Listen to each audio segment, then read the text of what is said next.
Doutora Maria Antonieta. Olá. Boa tarde. Boa tarde.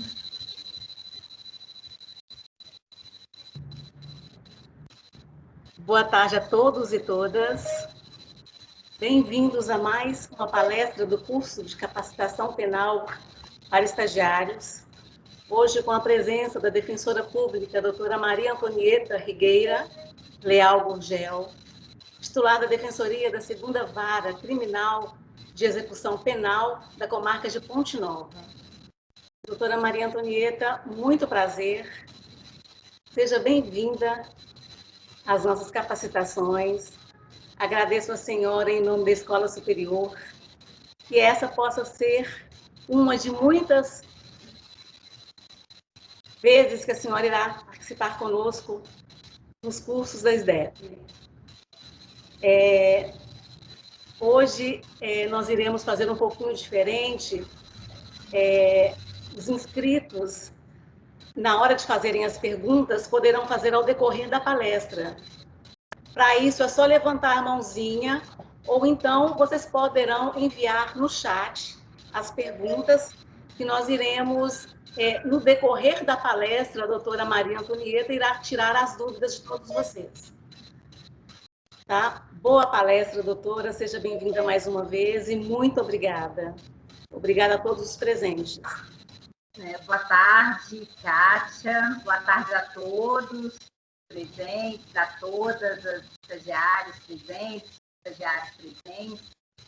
Inicialmente, eu queria agradecer o convite que me foi feito pela Escola Superior da Defensoria Pública para fazer parte desse curso de formação e pela oportunidade de aqui estar e participar desse evento tão importante, né, de formação dos nossos estagiários, numa matéria que nós sabemos é bastante relegada e às vezes até esquecida nos cursos de graduação em Direito nas faculdades. Então, eu queria deixar aqui inicialmente o meu agradecimento pela oportunidade. Como a Kátia disse, eu sou defensora pública do 5º concurso da Defensoria Pública aqui de Minas Gerais. Eu, desde 2014, atuo exclusivamente na área criminal e na execução penal. Eu também sou professora universitária, eu dou aula em faculdade de Direito, sempre nas disciplinas ligadas ao direito penal e ao processo penal. Meu mestrado é na área de execução penal, eu estudei a pena privativa de liberdade e atualmente tem algumas outras áreas me interessando também, principalmente a justiça restaurativa e as conexões do direito com a arte, a possibilidade da interdisciplinariedade do direito com a literatura, com o cinema, com a música, é algo que eu tenho estudado atualmente. Como também a Kátia disse, eu sou defensora pública da 2ª Vara Criminal e da Execução Penal da Comarca de Ponte Nova. Né? Ponte Nova fica na zona da Mata Mineira. Nós temos uma comarca sede e, salvo engano, 10 municípios pertencentes à comarca, então uma população total que deve girar em torno de 150 a 170 mil habitantes. Em Ponte Nova, nós temos 2 unidades prisionais. A primeira é uma penitenciária, ela é situada fora do perímetro urbano. Ela nasceu com capacidade para 600 indivíduos privados de liberdade, mas atualmente nós estamos com aproximadamente 1.200 indivíduos em cumprimento de pena privativa de liberdade nos regimes fechado e semiaberto. Isso na penitenciária. No presídio, que fica na zona urbana, fica próximo aqui ao fórum, nós temos os cidadãos cumprindo pena em semiaberto, mas com autorização de trabalho externo. Aqui em Ponte Nova, as pessoas em regime aberto estão em prisão domiciliar, e nós aqui da execução penal também cuidamos daqueles que se encontram em livramento condicional, portanto já numa quase liberdade, e daqueles que cumprem sursis e penas restritivas de direito. Então, esse é o universo da minha atuação aqui na comarca de Ponte Nova. Fora, obviamente, a vara criminal. Aqui é uma vara mista, vara criminal e execução penal. Então, eu tenho também uma atuação na criminal em processos aí de natureza diversa, desde o júri até processos relacionados à violência contra a mulher. A execução, e aí eu sei que vocês já tiveram outras aulas e nós já estamos aí caminhando para o final desse curso de formação. A execução penal, ela pode parecer, no primeiro momento, ao mesmo tempo, terra de ninguém e de todos, porque nós encontramos decisões as mais diversas sobre os mesmos temas. Então, muitas vezes os juízes, ao aplicar a lei de execução penal, eles têm decisões diversas em comarcas diversas dentro do mesmo estado. Então, se nós pegarmos a realidade prisional e da execução penal de Minas Gerais, nós vamos encontrar decisões diferentes a respeito do mesmo tema em comarcas diferentes, muitas vezes comarcas próximas. E se a gente tomar isso como base para uma proporção de um país com uma extensão territorial como o Brasil, nós vamos encontrar mais disparidades ainda, se a gente levar em conta todo o território brasileiro e todas as comarcas. Não obstante a lei de execução penal ela seja única e de aplicação em todo o território nacional. Então, isso traz algumas dificuldades para a atuação do defensor público e da defensora pública na execução penal. Você nunca sabe muito bem o que esperar de determinado juiz, de determinado promotor, de determinada Câmara, enfim. Mas o que nós temos que ter em mente, ao meu ver, na atuação cotidiana da Defensoria Pública na execução penal, e aí eu falo nós como órgãos que somos de execução penal, nós defensores, defensoras, estagiários, o que temos que ter em mente é que o nosso papel na execução penal é dar máxima efetividade às garantias e direitos do sentenciado em cumprimento de pena, do indivíduo em cumprimento de pena. E é essa premissa que deve nortear toda a atuação da Defensoria Pública na área de execução penal. Então, nós vamos sempre buscar as teses e as atuações que mais possam efetivar e garantir esses direitos fundamentais ao cidadão temporariamente privado de liberdade. Sobre o nosso encontro hoje, especificamente hoje, eu sei que vocês já tiveram aí vários encontros e todas as matérias afetas à execução penal, elas vão se ligando e vão tendo uma sequência lógica e natural. Mas hoje nós vamos focar especificamente na última etapa do cumprimento da pena privativa de liberdade, que seria o livramento condicional. Então, o que me foi incumbido aqui, a temática que me foi incumbida é o livramento condicional, e nós vamos tentar aqui esgotar nesse curto espaço de tempo, nós vamos tentar esgotar a matéria do livramento condicional. Eu encaminhei para vocês um roteiro com uma apresentação um pouquinho mais completa do que eu vou passar aqui nos slides. Aqui vou passar só um roteirinho mesmo, só para a gente não se perder. Mas eu encaminhei para vocês um roteiro um pouco mais completo a respeito do livramento condicional. É lógico que, devido a tudo isso que eu falei, dessas peculiaridades da execução penal, pode ser que algumas coisas que eu fale sejam da realidade da minha comarca e da minha atuação.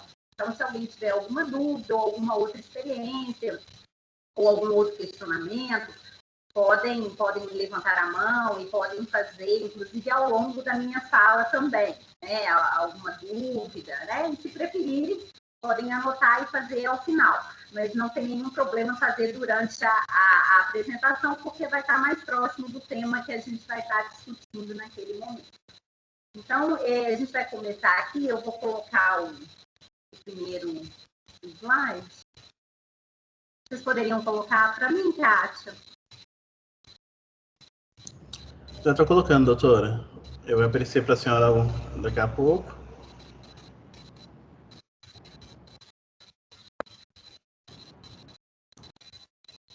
Ok. Tá tudo ok aí para todo mundo?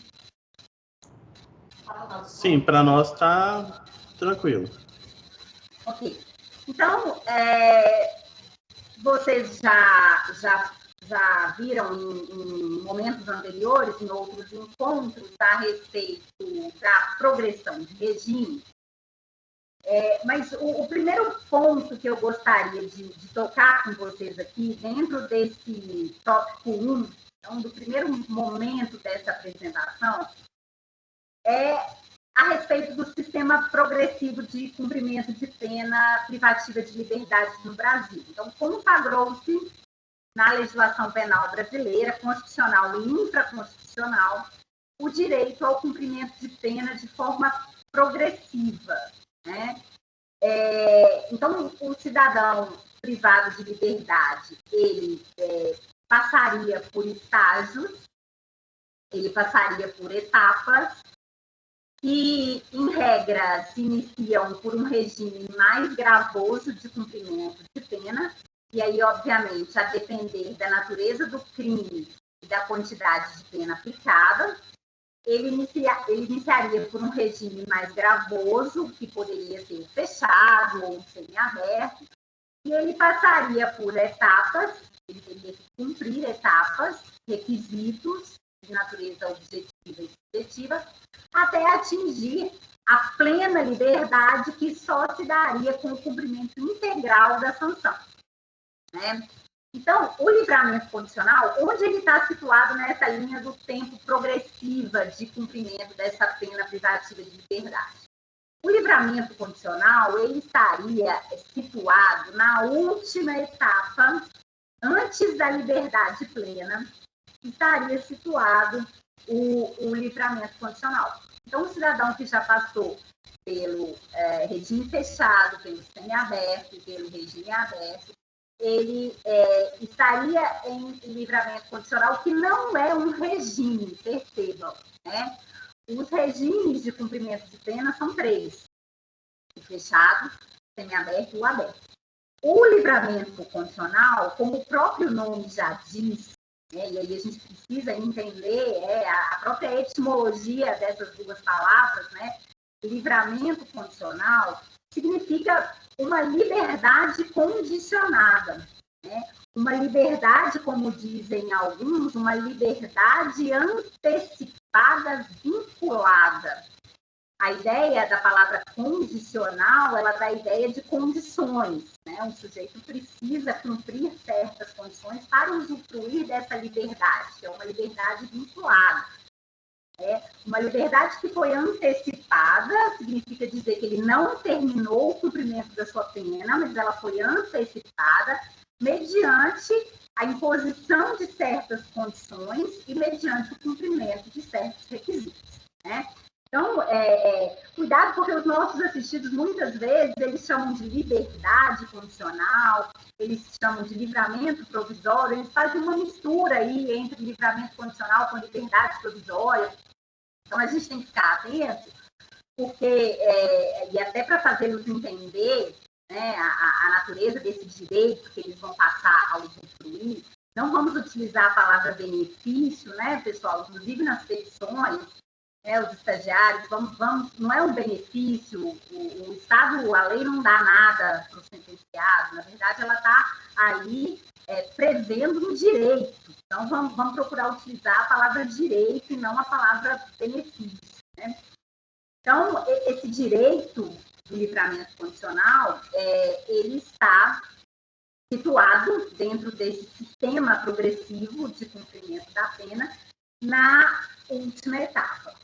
A doutrina em geral e a jurisprudência, elas vão considerar o livramento condicional como um direito público subjetivo do apenado, um direito público subjetivo do sentenciado. E eu tenho certeza que vocês sabem o que significa isso, mas só para reforçar, a partir do momento em que ele cumpre, né, os requisitos, ele tem direito a obter esse novo estágio que a lei prevê. Né? Então, não é uma faculdade, uma vontade do juiz de conceder a ele o livramento condicional. Na verdade, a ideia da discricionariedade aí, judicial, ela é muito vinculada ao que a lei determina como requisito de concessão. Então, o direito público subjetivo é nesse sentido. Quando precisarmos trabalhar com o livramento condicional, nós temos que ter em mente 2 diplomas legais, 2 dispositivos legais. E que às vezes a gente esquece de ler os artigos, mas é muito importante em toda petição que a gente for fazer, em toda manifestação, a gente pegar os dispositivos legais e ficar atento a esses dispositivos. Então, nós temos o livramento condicional tratado nos artigos 83 até o 90 do Código Penal e também dos artigos 131 ao 146 da LEP. Então, tudo isso eu estou falando ainda dentro do tópico 1, né? Nós ainda estamos aqui nessas noções preliminares. Então, o panorama legislativo do livramento condicional está no Código Penal, em conjunto, vamos conjugá-lo com a Lei de Execução Penal.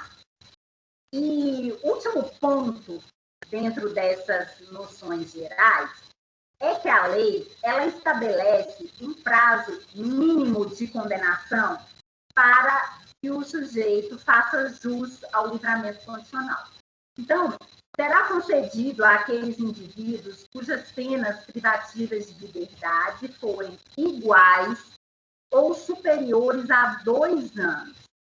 Então, se nós tivermos penas inferiores a 2 anos, não há a previsão legal de concessão do livramento condicional. E aí eu vou falar 2 ou 3 coisas a respeito desse ponto. Primeira questão, a lei, ela estabeleceu o limite mínimo, obviamente não estabeleceu o máximo. Então, para penas abaixo de 2, não haveria previsão de livramento condicional. Por quê? Porque, em regra, penas privativas de liberdade inferiores a 2 anos, ou ela vai ser uma pena substituída, e aí ela poderia ser substituída por uma pena restritiva de direitos, ou até mesmo com a possibilidade do acordo de não persecução penal agora, né, depois do pacote anticrime, e aí a lei não pensou nisso porque não existiu o pacote ainda. Mas estou dizendo, hoje nós podemos pensar nisso.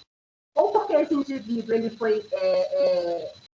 recebeu aí o acordo de não persecução penal, ou porque ele recebeu um SUSPI, ou porque ele recebeu um SUSPRO, ou porque a pena dele foi substituída por uma restritiva de direitos. Então, ele não cumpriria efetivamente a pena privativa de liberdade. Esse é o ponto que justificaria você estabelecer esse limite. Óbvio que, por exemplo, o Rodrigo Roig, o defensor público do Rio, que tem um excelente livro de execução penal, que é esse aqui, vou mostrar para vocês, que é a última edição, o Execução Penal Teoria Crítica.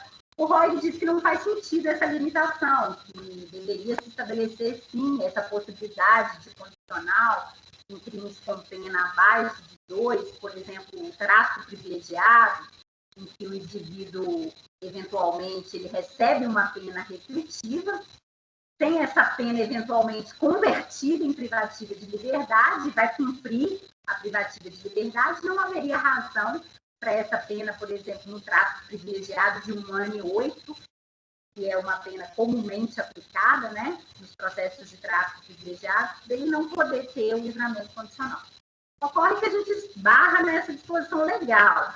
Então, essa seria uma tese defensiva que vai de encontro contra a disposição expressa de lei. Então, acho difícil emplacar uma tese dessa, né? Então, vamos ficar aí com um limite de penas inferiores a 2, nós não teríamos a previsão do livramento condicional. Basta observar no CEU, né, no Sistema Unificado Eletrônico de Execução Penal, basta observar que penas menores de 2 anos não vai aparecer o campo do livramento condicional, nós não teríamos essa opção lá no atestado de pena no CEU.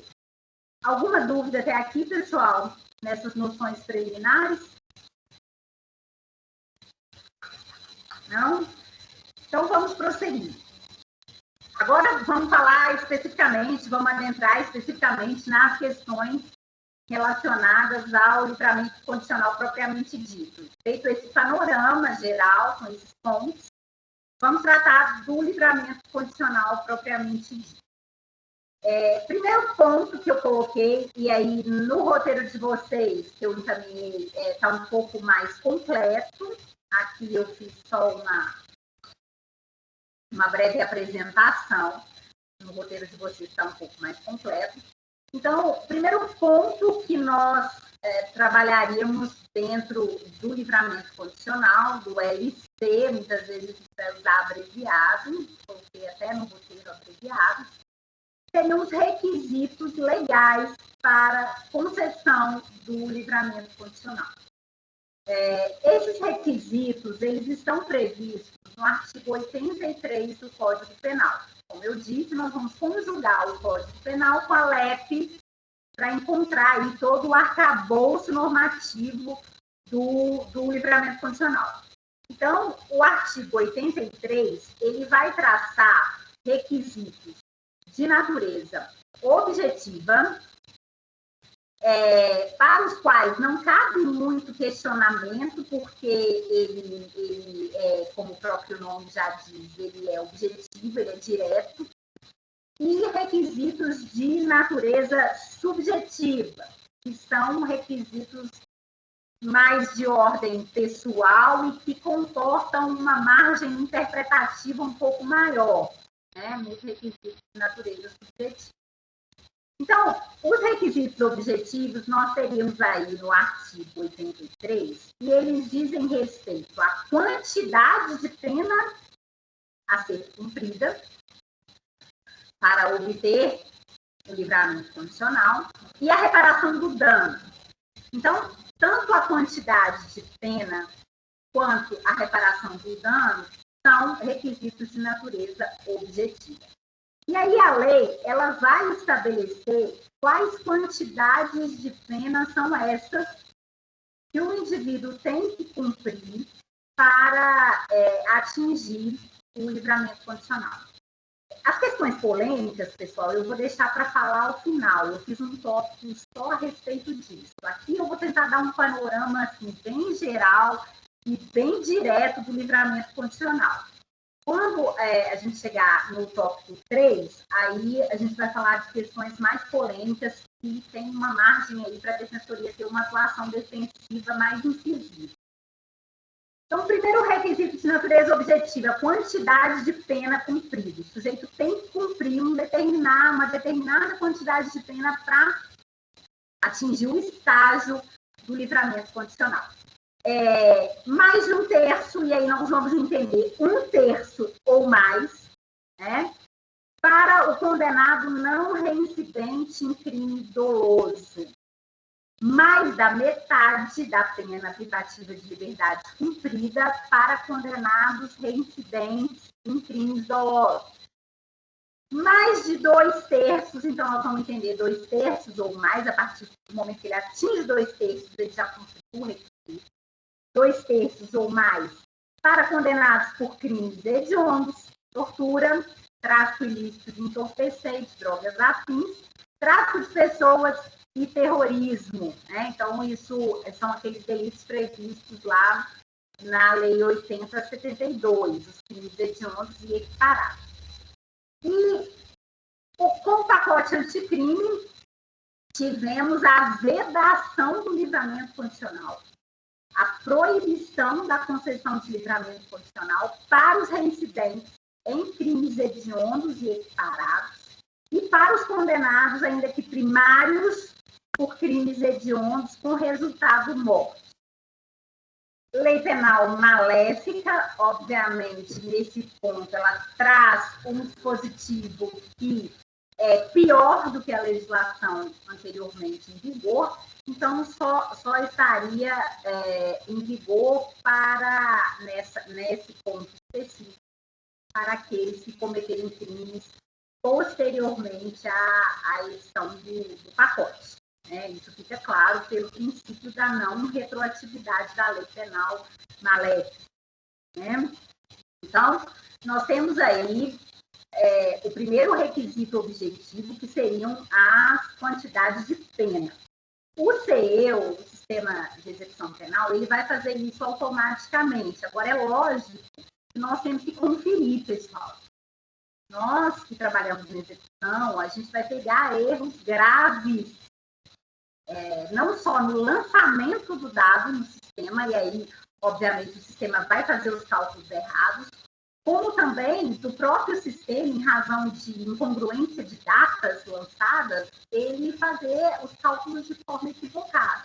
Então, ainda que os percentuais estejam na lei, que o algoritmo do sistema ele seja preparado para fazer a conta, né, de acordo com esses percentuais, com essas disposições de lei, é interessante que a gente sempre confira os percentuais de quantidade de pena. O próximo requisito objetivo seria a reparação do dano causado pelo crime. Então, essa reparação do dano, ela seria obrigatória, estabelecida pelo juiz na sentença, normalmente em crimes patrimoniais, normalmente em crimes contra a administração pública, em crimes ambientais, em que você estabelece uma obrigação de reparar um dano que é quantificável, um dano que é monetarizado. Então, você teria condição de reparar esse dano causado pelo crime, e aí a lei faz uma ressalva, salvo absoluta impossibilidade de fazer. Então, o que eu aconselho? As minhas petições já são assim. Na execução penal, quando a gente entra com o pedido de livramento condicional para os nossos assistidos da Defensoria Pública, no nosso pedido já mencionamos que ele é hipossuficiente economicamente. Ele não tem condições de reparar o dano causado pelo crime. Porque aí os juízes, em regra, eles não vão exigir essa reparação de dano para o assistido da Defensoria Pública, até por uma presunção de hipossuficiência econômica. Mas é importante que na nossa petição a gente já destaque um ponto para falar da reparação de dano, que ela é impossível para aquele sentenciado que está assistido pela Defensoria Pública e que passou muito tempo preso, muitas vezes, sem exercer atividade laboral dentro da unidade prisional, que quando saiu, às vezes, está num subtrabalho, num subemprego, no mercado informal, e que o que ele obtém de ganho não dá sequer para o sustento dele e da família, o que dirá para reparar o dano. Então, essa é uma argumentação que a gente tem que fazer dentro desse quesito, que é o objetivo da reparação do dano. Passando, e antes de passar para os objetivos, pessoal, tem uma expressão que está mencionada aí no artigo 83, que seriam os bons antecedentes, que além do cumprimento dessa quantidade de pena, a depender, da situação do indivíduo, ele teria também que ostentar bons antecedentes. Essa é uma expressão que causa bastante estranheza, porque, assim, antecedentes nunca são bons. Se o sujeito tem antecedente, é porque não é bom. Não é bom no sentido, assim, jurídico da palavra, Então, bons antecedentes é um pouco contraditório. Bastava a lei dizer antecedentes, né? Porque eles nunca são bons, já que se referem aí a condenações penais transitadas em julgados que não se prestam para fins de reincidência. Porque a súmula 444 do STJ, ela diz que inquéritos policiais em andamento e ações penais em andamento, elas não servem para caracterizar os antecedentes criminais. Então, normalmente, eu não vejo nas decisões de concessão de livramento condicional qualquer menção a esses antecedentes. A gente não vê, em regra, pelo menos aqui na minha comarca, o juiz nunca negou um livramento condicional em razão desses antecedentes. Então, mas se houver algum questionamento, vocês se lembrem da súmula 444 do STJ. Bom, requisitos subjetivos. Então, saímos dos objetivos, quantidade de pena, reparação do dano, para os requisitos subjetivos. E aí, percebam que ainda estamos no artigo 83, que vai tratar de todas essas questões. Bom comportamento carcerário, e aí bastaria um comportamento carcerário adequado, bastaria ele não registrar falta grave, né? Ele não precisa ser um bom preso, né? Ele não precisa ter comportamentos louváveis, basta que ele não registre ocorrências de faltas disciplinares. E complementa com o segundo requisito, o subjetivo, não cometimento de falta grave nos últimos 6 meses. Bom desempenho no trabalho que lhe for atribuído e aptidão para prover a própria subsistência mediante trabalho honesto. Eu já vou abrir um parênteses também para dizer dessa questão da aptidão para o trabalho. Normalmente é aquela exigência que o juiz faz de apresentação de uma proposta de emprego ou a fixação de um prazo para que o sujeito, depois que ganhar a condicional, ele apresente essa comprovação de que ele está exercendo um trabalho lícito. Nas minhas petições, eu também já peço prazo posterior à concessão de livramento para apresentação dessa proposta de trabalho, essa comprovação da aptidão aí para prover a própria subsistência. Todos esses requisitos subjetivos, eles estão permeados assim, de uma moral, vamos dizer assim, é como se o direito quisesse estabelecer parâmetros morais para o sujeito, né? Tem vários questionamentos dentro da criminologia e do direito penal a respeito disso, mas nós estamos trabalhando com uma lei posta e os juízes exigem. Então, não adianta, às vezes, a gente trazer muito essas discussões, porque o juiz ele vai impor e aí a gente vai ter que acatar. Então, normalmente, na minha petição, eu já peço prazo de 30 ou 60 dias após a concessão da condicional para que o sentenciado apresente a carta de emprego ou a comprovação de que ele está trabalhando, ou a carteira assinada, ou seja, o que for. Ok? Então, isso aí seria o tópico 2.1.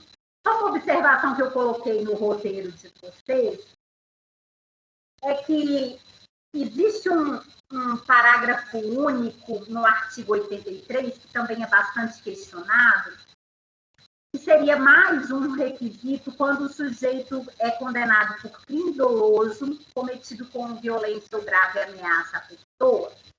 Devem ser constatadas condições pessoais que façam presumir que ele não vai voltar a delinquir. Isso é algo absolutamente impossível. Você fazer um exercício de futurologia e dizer que o sujeito não vai voltar a cometer crime novamente.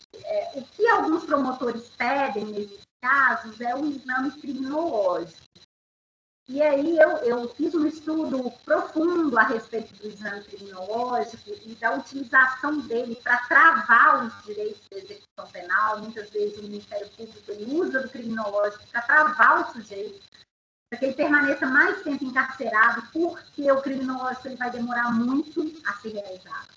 Então, eu tenho uma petição, eu posso disponibilizar depois, que combate, né, que rebate o pleito, né, o pedido do Ministério Público de realização de exame criminológico, nesse caso do parágrafo único do 83, tá ok? Mas aí depois eu posso disponibilizar. Alguma dúvida, pessoal? Não? Vamos passar para as condições, então. As condições estão na lei de execução penal, e aí a gente, fazendo aquela análise conjunta, as condições obrigatórias e as condições facultativas. As condições obrigatórias seriam obter ocupação lícita no prazo a ser fixado pelo juiz, como eu disse para vocês, eu já costumo pedir um prazo, 30, 60 dias, e se o sujeito não conseguir arrumar nesse período uma comprovação, não conseguir arrumar um trabalho, a gente pede uma prorrogação, né? É interessante que se o indivíduo ele for, por exemplo, aposentado por invalidez, ou se ele apresentar, por exemplo, problemas físicos, psicológicos que o impeçam de trabalhar, essa condição pode ser dispensada pelo juiz. Aí a gente pode fazer esse pedido de dispensa também. Comunicação periódica ao juiz de sua ocupação, e aí os juízes, em geral, em Minas, costumam estabelecer comparecimento em juízo, e aí o prazo varia. Eu já vi desde mensal até trimestral. Uma vez a cada 3 meses, uma vez a cada 2 meses, uma vez por mês. Aí vai de cada juiz. E não se mudar do território da comarca sem autorização do juiz, essas são as obrigatórias. As facultativas, não se mudar de residência dentro da comarca sem autorização do juiz, aí o juiz impõe se entender cabível, recolher-se à sua habitação em horário determinado, e não frequentar determinados lugares. É interessante que, apesar de serem condições facultativas, as decisões de livramento condicional, elas são praticamente padrão. Elas colocam as condições obrigatórias e as condições facultativas, todas elas. Comecem a observar com cuidado as decisões de concessão de livramento condicional, porque elas vão constar as duas, né? Tanto as obrigatórias, que são 3, quanto as facultativas, que também são 3. E uma última observação, que às vezes a defesa ela se esquece e não faz uso desse artigo 144 da LEP, é a possibilidade de a gente pleitear ao juiz a mudança dessas condições, a depender da mudança da condição do liberado, né, que vai ser o nome que o sentenciado vai receber quando ele ganha o livramento condicional, ele vai ser chamado de liberado. Então, se a gente entender por bem ao pedir a alteração dessas condições, podemos fazê-lo com base no artigo 144 da LEP. Okay? Bom, continuando ainda dentro do livramento condicional, todo o procedimento para concessão do livramento condicional será estabelecido pelos artigos 131 a 139 da LEP. Lembrando, a lei de execução penal é um dispositivo já bastante antigo e algumas das suas disposições foram sendo deixadas de lado e a prática ela foi se amoldando para simplificar esse procedimento de concessão do livramento condicional.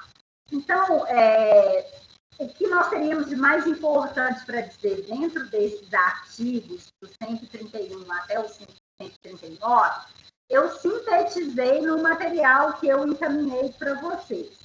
Então, basicamente, seria que o livramento condicional ele pode ser concedido de ofício pelo juiz. Aliás, a execução penal, o juiz pode fazer muita coisa de ofício, desde que seja para resguardar direitos ao sentenciado. Então, ele pode fazer de ofício, ele pode conceder o livramento condicional, ou por requerimento da defesa, do Ministério Público e até mesmo do próprio sentenciado. Todo mundo que trabalha na execução penal conhece as famosas cartinhas dos nossos sentenciados, dos nossos escribas, né? Eles escrevem muito bem, não, né? Tem cartas, são verdadeiras petições fundamentadas. Então, eles podem, de próprio punho, eles podem solicitar ao juiz determinados direitos no curso de execução. Então, seria uma forma também de conceder o livramento condicional mediante o requerimento do próprio sentenciado. A LEP vai mencionar a cerimônia de livramento condicional, que seria uma cerimônia realizada dentro da unidade prisional, em que as condições do livramento seriam lidas, que normalmente eram concedidas para vários sentenciados ao mesmo tempo. Salvo engano, em alguns estados do Brasil, a gente ainda tem essa formatação de concessão de livramento condicional. Aqui em Minas, pelo menos nas comarcas que eu tenho conhecimento, e aqui em Ponte Nova especificamente, o livramento condicional é concedido por audiência de livramento. Inclusive, a maioria está suspensa atualmente, ou sendo feita online, por razão da pandemia. Nessa audiência, que seria como uma audiência admonitória, o sentenciado ele recebe o seu livramento condicional, ele toma ciência das suas funções e é determinada a expedição do alvará de soltura para que ele efetivamente passe a usufruir o benefício, isso caso ele não estiver solto, né? Caso ele não estiver já num regime aberto, por exemplo. Caso ele passe do fechado ou do semiaberto direto do livramento, será determinada a expedição de alvará de soltura. A lei também prevê, nesses artigos aí, do 131 ao 139, a entrega do pecúlio. Não sei se é algum ponto desse curso aqui, vocês falaram a respeito do pecúlio, tiveram conhecimento, é uma demanda frequente dos nossos sentenciados também, assistidos à retirada do pecúlio. Apesar da lei prever uma retirada automática no momento da concessão do livramento condicional, nós sabemos que não é assim. Normalmente, para a retirada do pecúlio, nós temos que fazer um pedido autônomo. Então, a gente junta o extrato dos depósitos de pecúlio, que são depósitos de uma parcela da remuneração daquele indivíduo, durante o tempo que ele esteve dentro da unidade prisional e trabalhou mediante remuneração. Então, uma parcela dessa remuneração vai para o pecúlio, e aí ele teria direito de tirar esse pecúlio nesse momento. Mas aqui eu tenho feito pedidos autônomos, e o juiz expede o alvará para a retirada do pecúlio, mas não é automático no momento da condicional, não. A gente tem que fazer o pedido. Não sei em outras comarcas como funciona, mas na realidade aqui a gente precisa fazer o pedido. Bom, aí vem a parte ruim agora, a suspensão e a revogação do LC, a suspensão e a revogação do livramento condicional. Significa que alguma coisa deu errado nesse caminho, ele não conseguiu a extinção de sua pena, que seria o último tópico, Caso tudo corra bem, caso ele cumpra todas as condições, caso ele se submeta a tudo que lhe foi imposto durante o livramento condicional, o caminho natural é a extinção, E aí a extinção da pena, após o período de prova do livramento condicional, está previsto nos artigos 89 e 90 do Código Penal, e 146 da LEP. Isso seria o caminho natural. Mas nesse caminho tinha uma pedra, aliás, duas pedras que podem, ou várias pedras, porque muita coisa pode acontecer, e pode acarretar a suspensão ou a revogação do livramento condicional. Então, vamos falar um pouquinho primeiro a respeito da suspensão e depois a respeito da revogação do livramento condicional. O artigo 145 da LEP, ele trata da suspensão do livramento condicional. Em qual hipótese o livramento condicional será suspenso? Então, ele ainda não está sendo retirado daquele cidadão. Ele fica em suspenso em razão da prática de novo crime no curso da execução penal, no curso do período de prova do livramento condicional, o sujeito comete novo delito. E ao cometer novo delito, a consequência para isso na execução de pena será a suspensão do seu direito ao livramento condicional, e ele deverá voltar a cumprir pena no regime em que ele estava antes da concessão do livramento condicional. Óbvio que o cometimento desse novo delito pode ensejar uma prisão em flagrante e, posteriormente, uma conversão em prisão preventiva. Esse é o efeito no processo de desconhecimento, na ação penal. Agora, esse fato, ele também gera um efeito na execução da pena desse indivíduo. Então, na execução da pena, ela vai gerar a suspensão do direito ao livramento condicional e a reinserção desse indivíduo lá no regime em que ele estava cumprindo antes da concessão do livramento. Lembrando, pessoal, e essa é uma questão que as pessoas, né, não costumam se atentar, e a gente precisa ficar atento a isso, os estagiários, nós, defensoras, defensores, estagiários, que não há previsão legal para a suspensão do livramento condicional quando o sujeito descumpre uma condição facultativa. Então, a previsão legal para a suspensão do livramento condicional é com a prática do novo crime.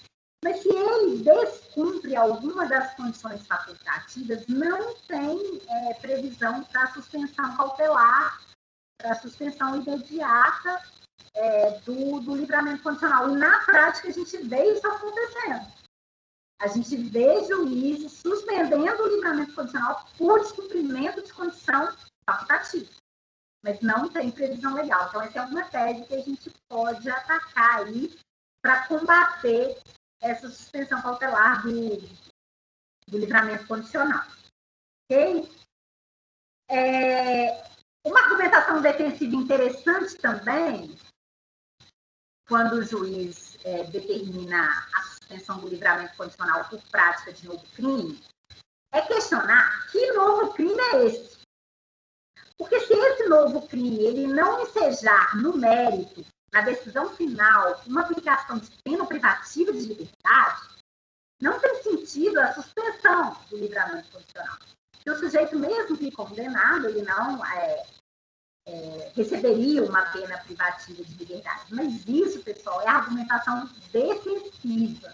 A gente tem a obrigação de sustentar, mas é muito difícil. Aqui a gente tem o juiz suspendendo o condicional por prática de porte para uso de drogas, suspendendo o condicional por direção sem habilitação, né? São crimes de menor potencial ofensivo, que não vão ensejar pena privativa de liberdade ao final, mas ainda assim a gente tem se deparado com essas decisões de suspensão. E agora a gente tem o pior cenário possível, né, que é o cenário de revogação do livramento condicional. Eu costumo dizer para os meus assistidos, eu oriento sempre os estagiários a alertarem que o livramento condicional é, ao mesmo tempo, o melhor direito e o pior. Ele é o melhor direito porque é o que está mais próximo da liberdade plena. E ele é o pior direito porque, exatamente por estar tão livre, a tendência a descumprir, ela acaba se tornando, na prática, maior. Ele acaba, até às vezes, sem má fé, muitas vezes de má fé, mas às vezes sem má fé, por já estar experimentando de uma liberdade maior, ele acaba descumprindo as condições do LC e aí caindo nas hipóteses de revogação. Então, as hipóteses de revogação, eu coloquei aí no roteiro de vocês, no mais completo, mas eu me esqueci de colocar aqui na apresentação. Então, as hipóteses de revogação estão no artigo 86 e 87 do Código Penal e 140 até o 143 da LEP. Então, existem duas possibilidades de revogação do LC, livramento condicional. Aqui o juiz é obrigado a revogar as hipóteses de revogação obrigatória e as hipóteses de revogação facultativa, que a gente tem um espaço maior de argumentação defensiva, né? As hipóteses de revogação obrigatória, se ele vem a ser condenado a uma pena privativa de liberdade por sentença irrecorrível por crime cometido durante a vigência do livramento condicional. Ou, se ele vem a ser condenado definitivamente por crime cometido antes, mas com a soma da pena, ele obrigatoriamente teria revogado a condicional e passará a cumprir pena no regime fechado ou semiaberto. Normalmente é o fechado ou semiaberto. Então, duas hipóteses de revogação obrigatória. Se ele é condenado definitivamente, e aí sentença transitada em julgado, por crime cometido na vigência do livramento condicional ou por crime cometido antes, mas cuja soma das penas impossibilita o livramento condicional, e aí ele volta para um dos regimes. Né? As penas são somadas para efeito de concessão do livramento. Então, essas são as hipóteses de revogação obrigatória. O juiz costuma dar vista, e aí eu não sei se vocês, como estagiários, já pegaram essas manifestações, o promotor vem lá pedindo a revogação do livramento condicional, em razão da prática de novo crime com sentença transitada em julgado.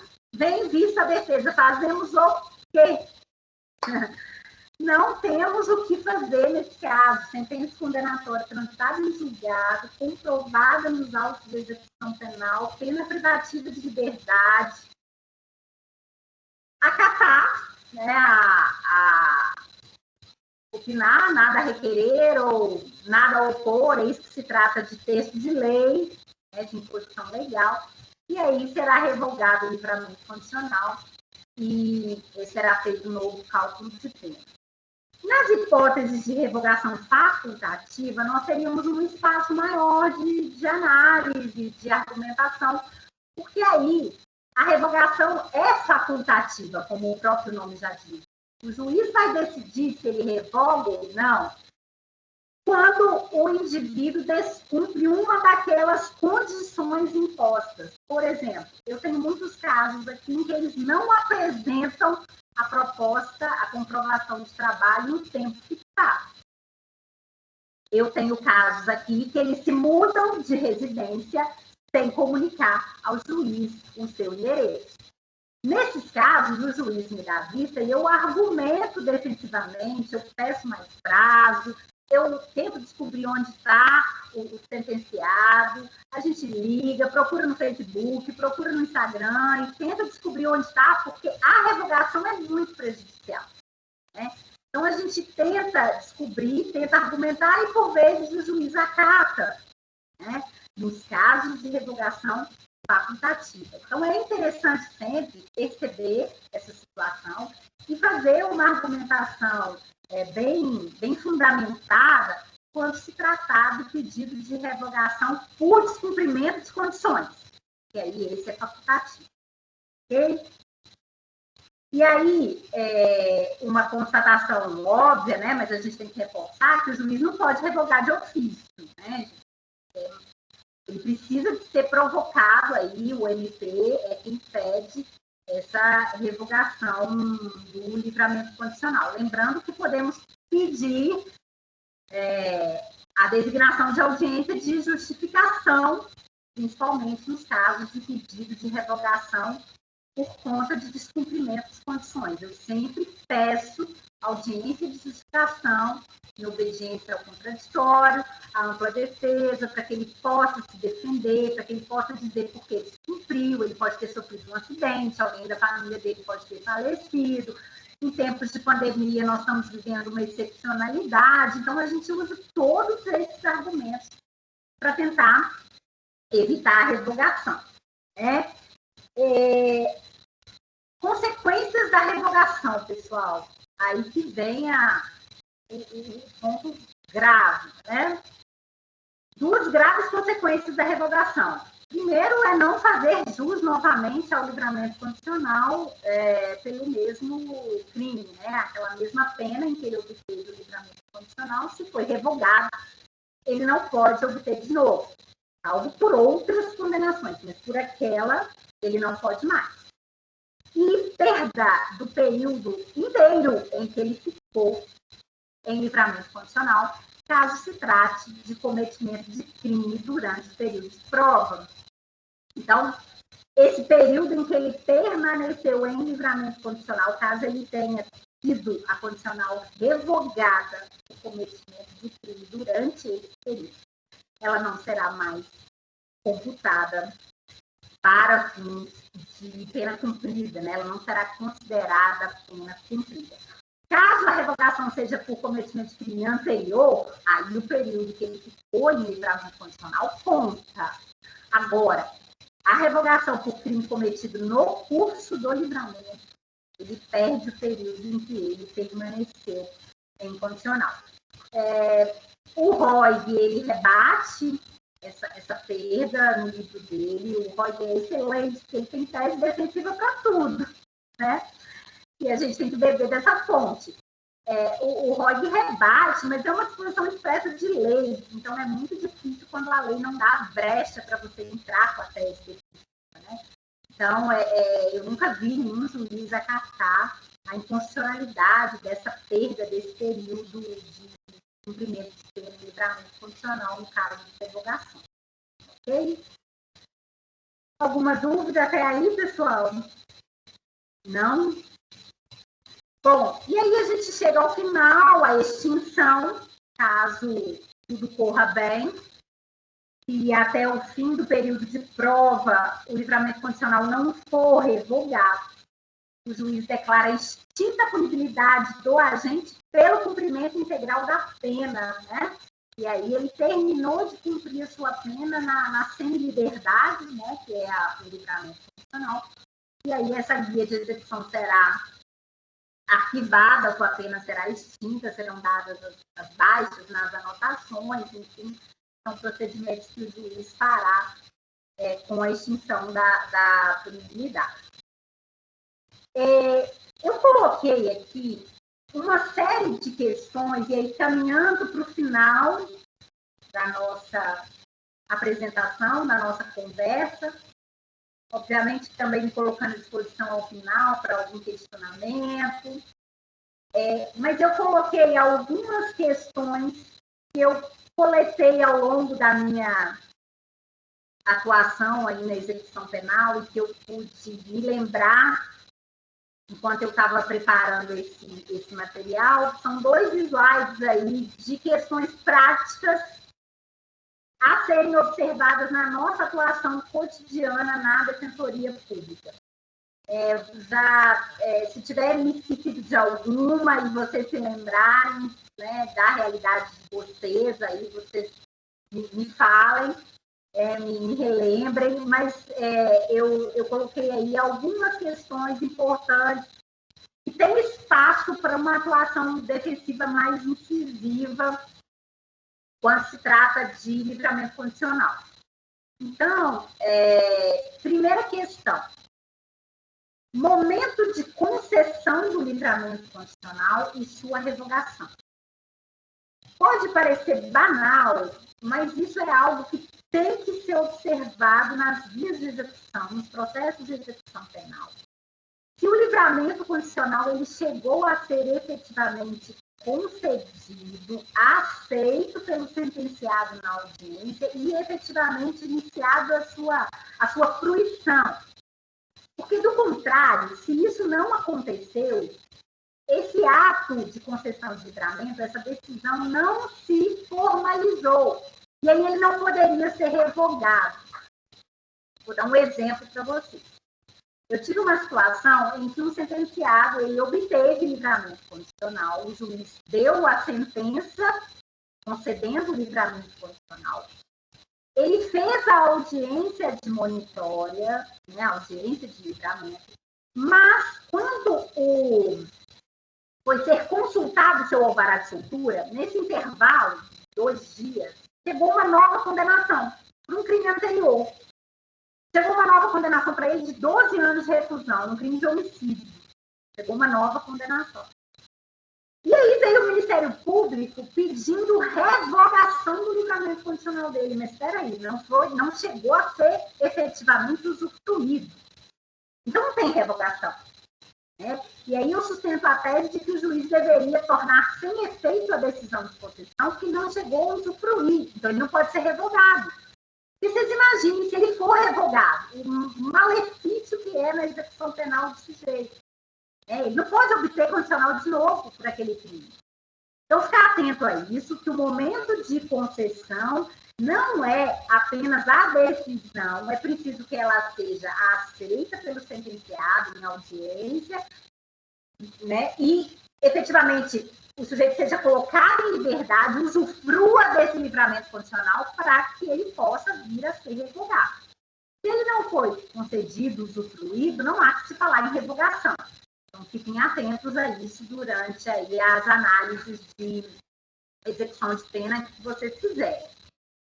E um segundo ponto que eu coloquei aí na letra B é o livramento condicional por salto, né, que a gente chamaria de livramento condicional por salto.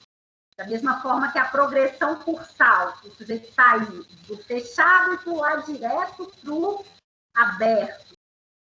Sair direto do fechado e entrar direto no livramento condicional. Isso é possível, tranquilamente possível. Aqui em Ponte Nova, com o meu juiz, eu nunca tive nenhum problema. Ele concede do fechado para o livramento tranquilamente. Mas eu sei que tem comarcas que o Ministério Público opina contrariamente. O Ministério Público fala que ele tem que passar pelos estágios, né? Então, não poderia haver o livramento condicional por salto. A gente argumenta que não, que ele permaneceu um tempo muito maior no fechado, às vezes até por inércia estatal, em conceder a ele o direito ao semiaberto, ao aberto. Então, é possível, sim, ele sair do livramento condicional e ingressar direto, ele sair do regime fechado ou semiaberto, ingressar direto no livramento condicional sem passar pelo regime aberto. Ok? Terceiro ponto, nós teríamos aí, e aí já no momento de conferir os cálculos que são feitos pelo sistema de execução penal, as possibilidades de frações diversas para crimes diversos, mesmo em penas unificadas, né? Então, por exemplo, o sujeito ele tem um crime comum e ele tem um crime hediondo. Então, ele tem lá um furto qualificado, uma pena de 4 anos, e ele tem um latrocínio, uma pena de 20 anos. Ele tem 2 crimes de natureza diversa, um crime comum e um crime hediondo. Né? Isso antes do pacote anticrime. Estamos trabalhando antes do pacote anticrime. Obviamente que no momento de cálculo da progressão de regime e do livramento condicional, nós teríamos que fazer incidir frações diversas, da mesma forma que na progressão do livramento. Senão a gente impõe a ele uma fração única muito mais grave, né? E isso é absolutamente ilegal e prejudicial. Eu tenho visto alguns promotores manifestarem por uma fração única quando tem crimes diversos, mas isso é completamente absurdo. A gente tem que combater esse pedido do Ministério Público, dizendo que a questão da individualização da pena diz respeito também à natureza dos delitos. E a lei estabelece frações diversas. Então, não tem sentido você fazer incidir uma fração única. Ok? Vamos ficar bem atentos a isso também.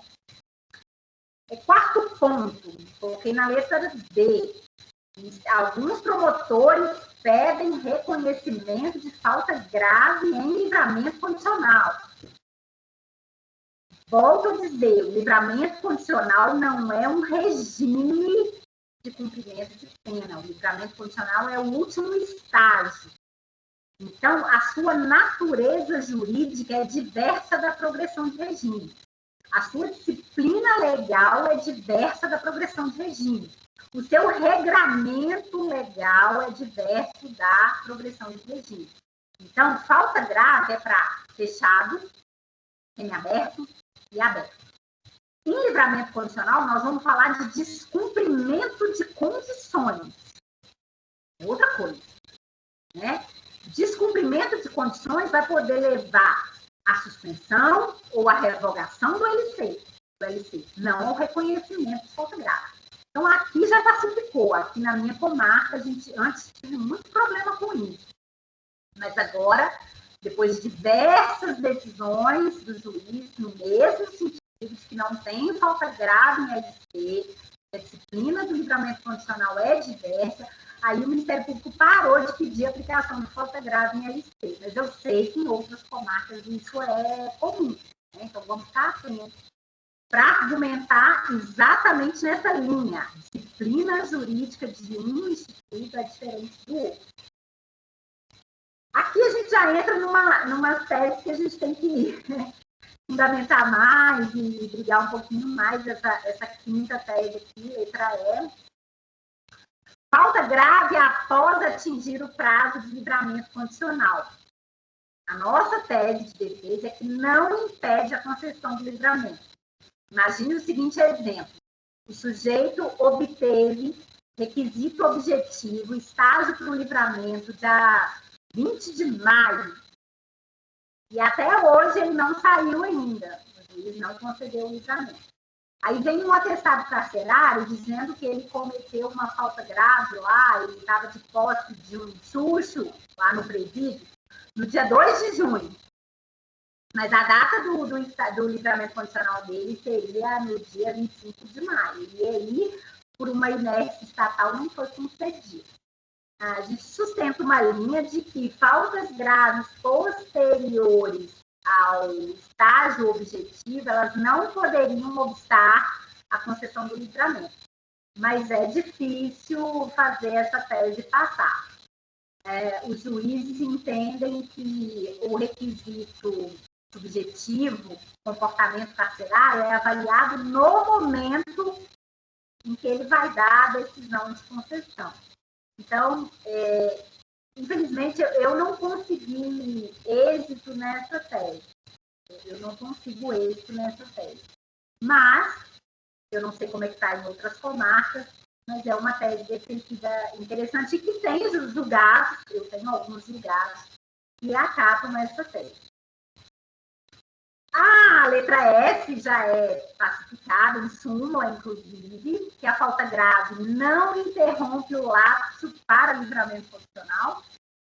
Então, o lapso temporal, as datas continuam as mesmas, então nós temos aí a súmula 441 do STJ, que diz que essa falta grave no curso da execução, ela não vai interromper o estágio, a data do livramento condicional, mas, obviamente, ela vai afetar o requisito subjetivo, o comportamento carcerário.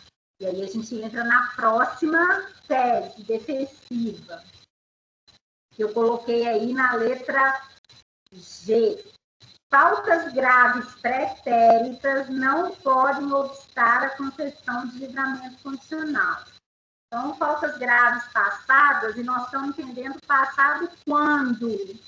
Nós estamos entendendo que faltas graves de períodos anteriores a 1 ano, a data da concessão do livramento condicional, não podem obstar. Agora, até por expressa previsão legal, um pacote anticrime, uma interpretação aí analógica, nós podemos dizer que faltas anteriores a 1 ano não podem obstar a concessão de livramento condicional. Senão, o sujeito cometeu uma falta lá no início da execução dele, ele nunca vai conseguir o livramento condicional. Mas tem promotores que sustentam essa tese.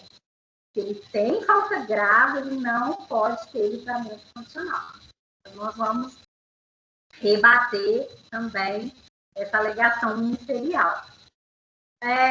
Livramento condicional em execução provisória de pena também é bastante tranquilo.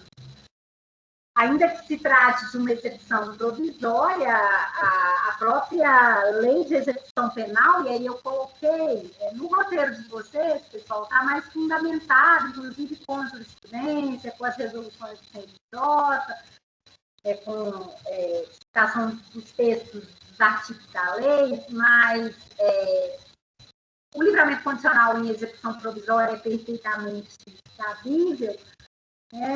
Nós, mesmo que o sujeito ainda esteja em execução provisória de pena, ou seja, ele não tem decisão definitiva transitada em julgado, mas como ele está preso, ele está cumprindo provisoriamente a sua pena, ele faz jus a todos os direitos da execução penal.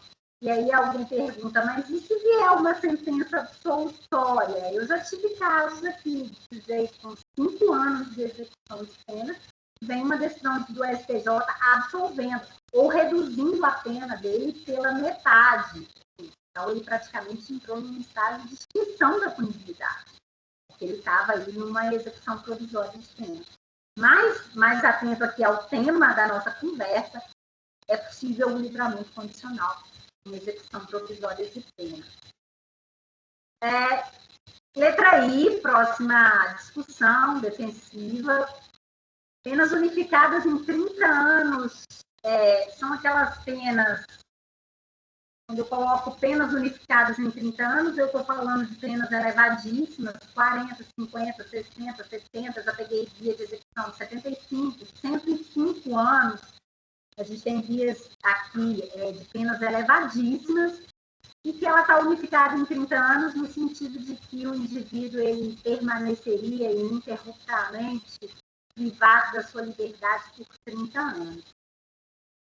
A jurisprudência majoritária, nós sabemos, é que ela determina que os direitos de execução teriam que ser computados sobre o total, não sobre os 30.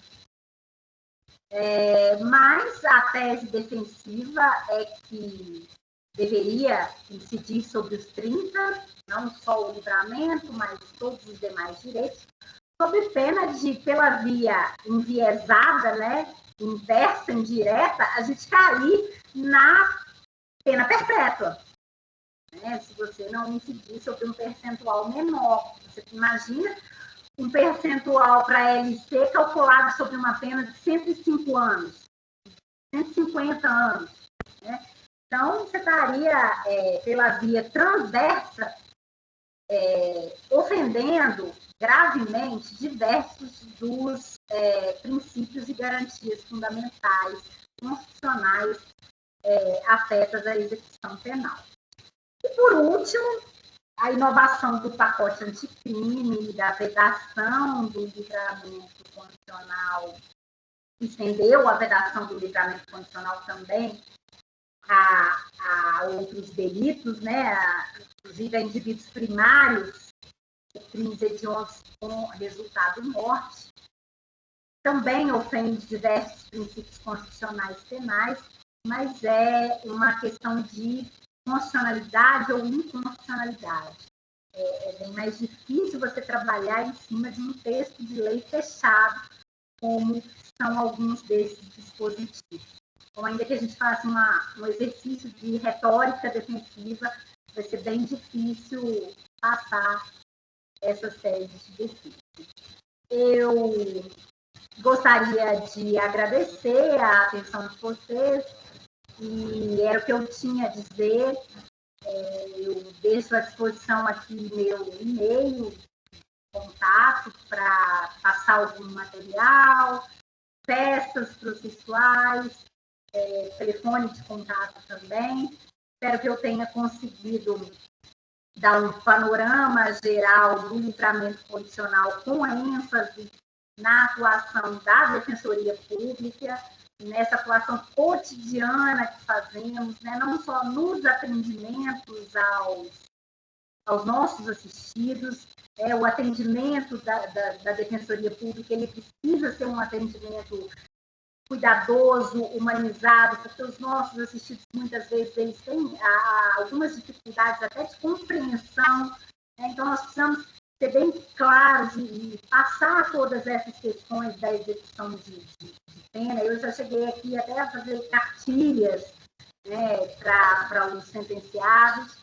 Então, a atuação da Defensoria é muito além da atuação judicial, que tem que ser muito importante, muito incisiva, porque eu costumo dizer, a gente luta contra um sistema inteiro, que é um sistema absolutamente opressor, é um sistema que engole as pessoas, né? A gente faz parte desse sistema e às vezes a gente termina o dia assim, com com um nó na garganta, com um sufoco no peito, de ver como aquilo é uma máquina de moer gente, né? O sistema prisional é uma máquina de moer gente. E a gente que nada contra a corrente, obviamente a gente vai se cansar mais, a gente vai se desgastar mais, mas ao mesmo tempo a gente precisa ficar mais atento, mais munido de conhecimentos, de força, né, para conseguir.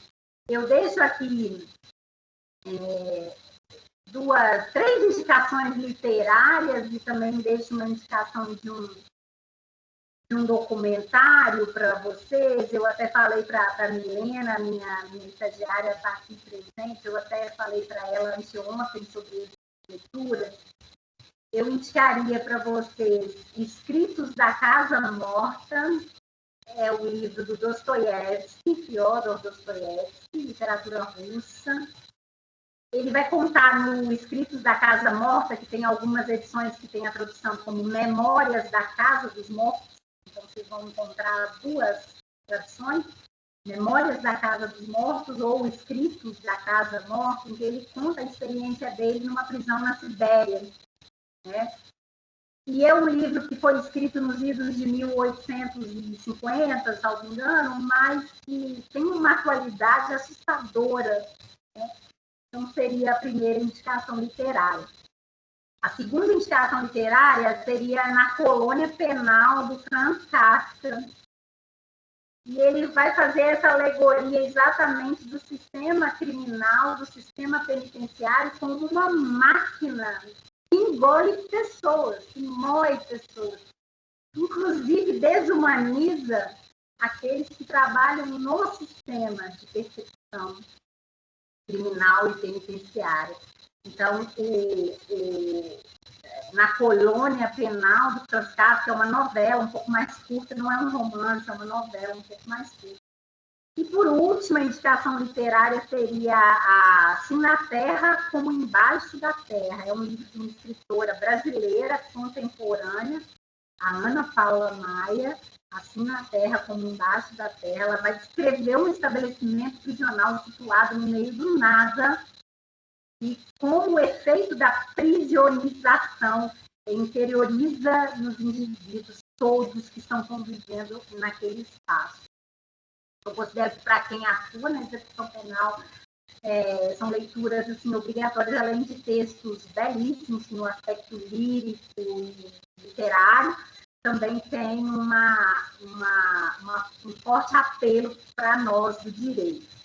E, por fim, o documentário de 2015 se chama O Experimento de Aprisionamento de Stanford, ou O Experimento de Encarceramento de Stanford. Não, acho que é de aprisionamento mesmo.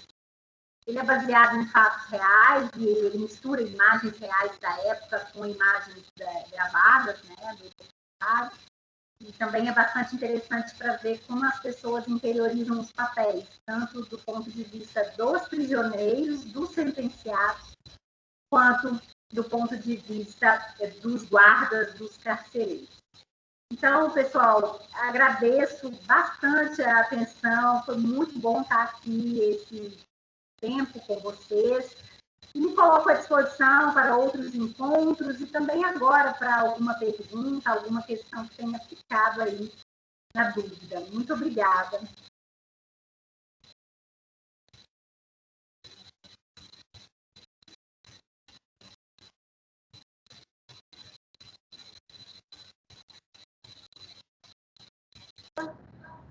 Pessoal, alguém quer fazer perguntas? Não temos perguntas. O material já está disponível no chat. Vocês receberam também por e-mail. Agradeço, doutora Maria Antonieta, em nome da Escola Superior, pela belíssima apresentação. Agradeço a cada um dos participantes. E lembro a todos que o nosso próximo encontro será na próxima sexta-feira. Nós tivemos uma alteração nas palestras. Na próxima sexta-feira, nós teremos a apresentação da doutora Alessa Veiga, com a palestra Mulheres no Cárcere.